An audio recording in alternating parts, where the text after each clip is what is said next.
Hello everybody, welcome to the Marvel Contest of Champions news show, full of information, news, opinion. Let's get into what is happening in the world of Marvel Contest of Champions. What has been a very busy weekend. Mini Crucible, bigger Crucible, some controversy around some Battlegrounds based bans, and of course all of the opinion from around the community. Let's get into it. Today is the day. Yes, when is your Domio day? But this is the final day of the rework. So if you haven't voted for either Bucky, well, not Bucky, Winter Soldier, Ghost Rider Loki, and Natasha Romanoff, the kind of like Natalia Romanoff. Is it Natalia or Natasha? I always can get those. I think it's Natalia. Anyway, the voting ends today. So if you haven't voted, vote. This is not the results, by the way. But this is a good kind of like test of where the community is going. Predominantly is very much Ghost Rider, which we said would probably be the case. Second to that would be Loki, which I think we said would likely be the case. And of course, then it's Winter Soldier or a Black Widow, depending on, of course, personal preference with it. We'll find out the full results later on today, but it will be no surprise if the results come through and we just go Ghost Rider first and Loki second. This I thought was quite interesting. Somebody won the giveaway on the live stream. Shout out to Captain Trick. I remember Captain Trick's name actually from regular live streams. I do miss live streaming. One day I will return back to it until I kind of figure out what's happening next year with this contract that I'm doing, full-time job until February, and then I'll kind of figure out whether or not I'm going to be back prepping for the new Marvel fighting game, back to Marvel Rivals, back to live streaming, and GTA 6. I'm just thinking about the future, but I'm trying to keep it a bit breezy, a bit chilled, especially with finishing off stuff that we're working on with the house. Anyway, it was good to see this, and if you want to go to the link in the description, and how about this summer to make a decision on which one's the one to go for their 7-star version, go and do that. Shout out to Amit. It's always interesting to see who wins these things, and also it's nice to involve the community a bit on like what would be the best to go for, like Solvarch Awakening. Somebody spent for that one, so a fair play. Like, if you got the money for it, go for it. Anyway, Casandra Nova. Yeah, if you've already got Solvarch, then if you've got like a 7-star Awakening gem, generic or tech, then at least you've got that down the line to use. But yeah, Casandra Nova. A lot of people voted that way. Next up, we've got a two-parter on Crucible.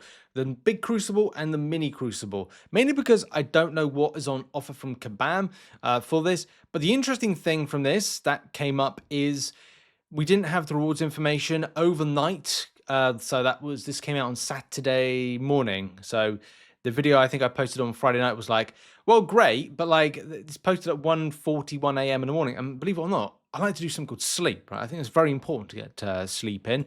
If you get little or none because you may have kids or a demanding job or whatever, then of course, please get some sleep and focus on sleeping.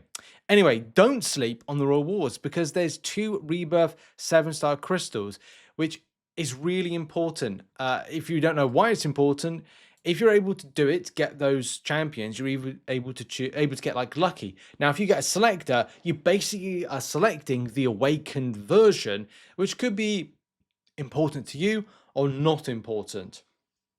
Nightthrasher has in his signature ability, depending if Kabam are changing in any way, where his damage potential ramps up a lot more. So that could be an option to wait until you open up these crystals and figure out just randomly what you're getting, and then boom, just grab the champion awakening you want from the selector later on in this. But we'll talk about that. I'll talk about it more in another video because I just want to like cover the fact that there is a 3 to 4 7-star generic gem that is pretty decent, to be honest, at this moment in time, especially if you can put up with the bosses.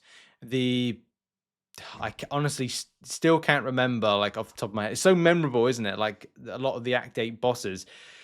But if you're able to do them and stomach them, at least it's going to be something that by the end of it, you're like, great. Got that done. And as well, using revives in Act 8, the Crucible is actually going to be great for the greater good of the Realm event. Titan Nexus Crystal, helpful as well. Choose some spicy champions. I am now starting to save for a massive opening in November. I'm going to save up for the next 3 months my 7-star crystals, and I'm just going to open up a huge amount. It's probably going to be the biggest opening that I've ever done. Probably the biggest free-to-play opening I think there's going to be in a little while. So I'm looking forward to doing that. But there's 3 months away. There's also a few other things going on with the Realm event. I don't know if these are kind of like going to be associated with the Realm event. Variety of rewards, including Rebirth tokens, await the summons willing to rise to the challenge, but also earn points by defeating opponents using revives and completing objectives across. So using revives, right? Okay. That's part of the Crucible Realm event. So you're not punished by using revives, ladies and gentlemen. You just got to have a lot of them, which it's not great, but it's like, at least you can also run the Crucible on the side by doing other content as well. So I'm saving up my revives again. Used a few here and there with kind of blitzing through Act 9.2. But 9.3, probably not coming in next month. Forgot to mention that. That's probably a September thing. I thought it'd be August, but it's like, thank God they didn't, because there's just too much content to do otherwise.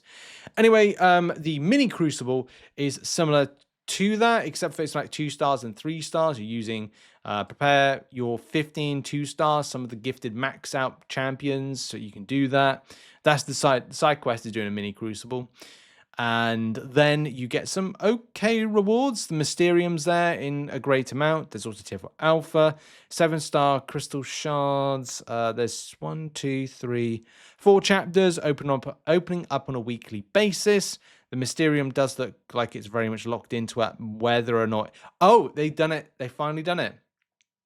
So Kabam have separated out Valiant-based rewards.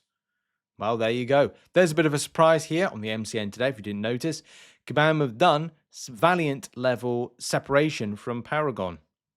Well, they had to do it at some stage, and they have done. Oh, I lost my voice. So whilst I lose my voice, and as you can see here, more tier 4 Alpha. There's a lot more tier 4 Alpha that Kabam have given up for Valiant players, which is good to see. I think players wanted it. And also 7-star Hero Crystal Shards seems to be bumped up, 9,000 right there. So that's good. More 6-star Relic Shards, 7-star Awakening Gem Shards added into there. Yeah, Titan Crystal Shards added in. Don't know if that's a huge amount of a bump up. But as well, with the solo objective side of things, there's 7-star shards there, and there. And of course, we get the fantastic Saga Crystals, which are now Valiant level. So it's good. We have seen some progression with the game. What are you excited about when it comes to these Crucibles? Are you not excited? Have your say, of course, as always, in the comments. Quickly on to Twitch drops. Twitch drops seem to be a bit weird in that I thought they got it right. But some people are saying that they only got 2 of 3, which means that they might have to do another Summoners Fest level of realm points compensation if you haven't got them all. Right? I got them all. I know some other people got them all.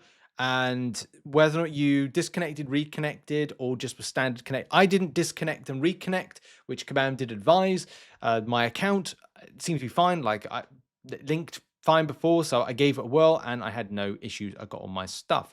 But there are people claiming that they did not get their stuff. Same here, I only got 2 of 3. I don't trust Twitch drops. Well, yeah, I mean, that's kind of the thing. Also, if you got any of the drops, you'll be fine. Wait and see if they show up in the next little bit. But the reason I was asking Mike to ask folks to unlink and relink is now we should be able to better track folks who should have got drops and didn't. So should now be easy to fix and grant as direct comp as needed. Yeah, so that's, if you haven't done that, probably best to do it now. And of course, that's kind of like, that's probably the main thing to do. After 20 minutes, I got all 3. I'm honestly shocked. So maybe there's like a bit of there was a bit of a time delay for it. I didn't claim mine all at once. I kind of waited for after the stream to claim them rather than going, oh, we'll watch 45 minutes and you've got them. So I don't know what the best play is, because if you think about it, if 10,000 people who watch that live stream, say 7 to 8,000 people at one given time are pinging, are all 8,000 going to get the stuff? And I'm not saying that it's our fault. I'm saying that, like, if Kabam's going to be at fault and get things wrong, which, let's face it, they probably will, if you're kind of all trying to funnel in one, like everyone's trying to get on the tube, like get in that car or that cart of the tube, and they're like, right, well, we can't all fit in, so people are going to have to wait.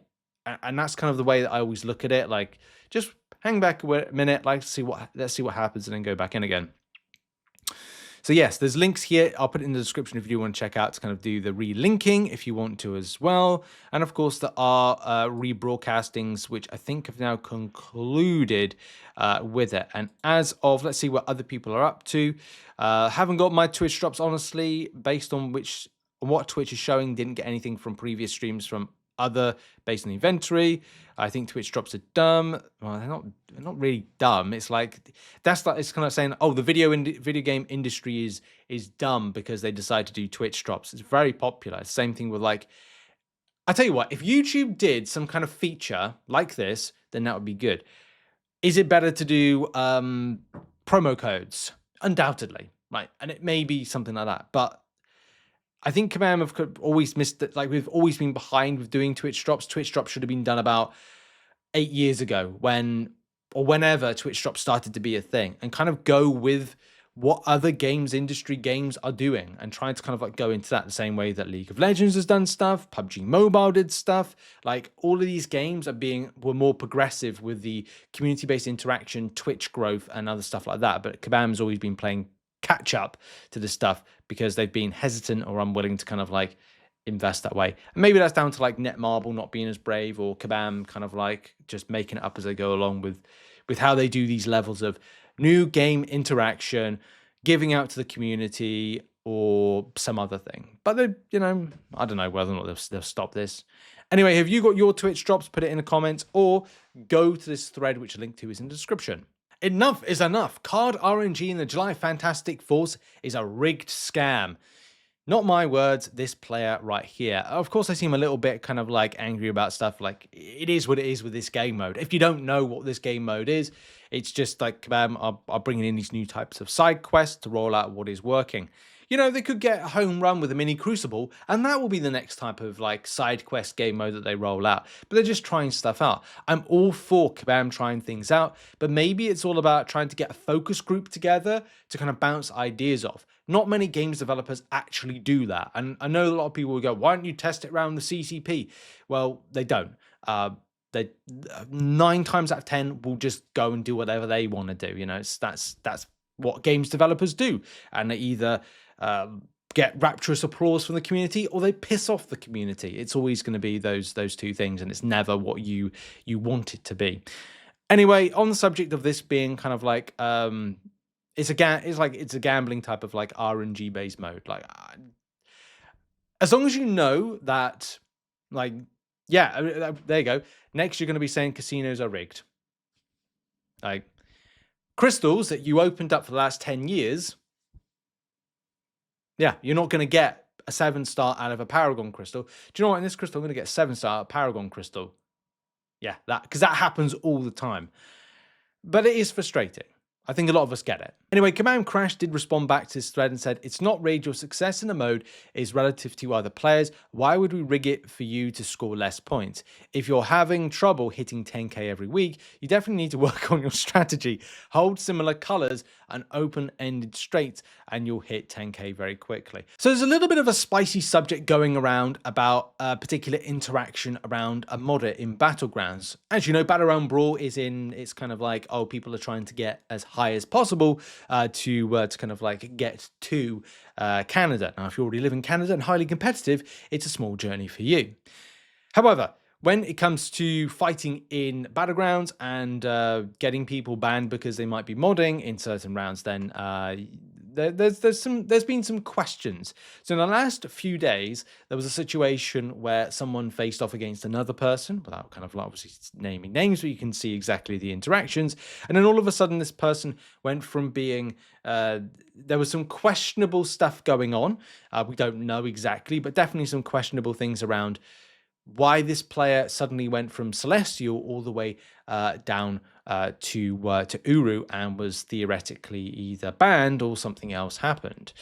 So yes, there was some like there was some questions around as well. Okay, well, where's my instant ban for people that have been cheating in that high level element, like instant ban? Something that I talked about a long time ago. You know, when Kabam like first started this mode and there was people cheating, and we were like, hang on, this affects me. I've entered in with Elder Marks, I've entered in with energy, and all of a sudden, like, they've cheated, and because I've been cheated on, I've then lost. I've lost more than anything right there. So there's not something available to instant ban. There's like an instant tracker to ban these people. But because someone from Kabam was theoretically watching the live stream, they were able to take action early. Well, what seems to be a cheating situation. And Kabam Crash did respond to this. He wasn't the person that banned, but definitely noticed it. So Kabam Crash said, I didn't have anything to do with this one. But from my perspective, if you know someone is cheating, I'm going to ban them as soon as I can. If it benefits someone, then lucky them. And that's what we said. There's nothing like an instant cheat ban type system. It's like it's always after the fact. So you always will feel the punishment of somebody cheating. So that forfeit is not something you're going to see all the time. But at least it's something to say, cheaters beware. Command Crash also further explains that the only exception I don't extend is this courtesy to myself, since I know most of the time players don't get it. So if someone mods against me in Battlegrounds, I wait until I take the L and then I ban them. I also wonder what the F they were thinking, since I have the Kabam banner on my profile picture now, but I guess that's another story. So yes, it's always funny if you go like, yeah, turn off cheats, face off against Kabam Crashed or a member of Kabam. So yeah, it's always funny when you see those particular things.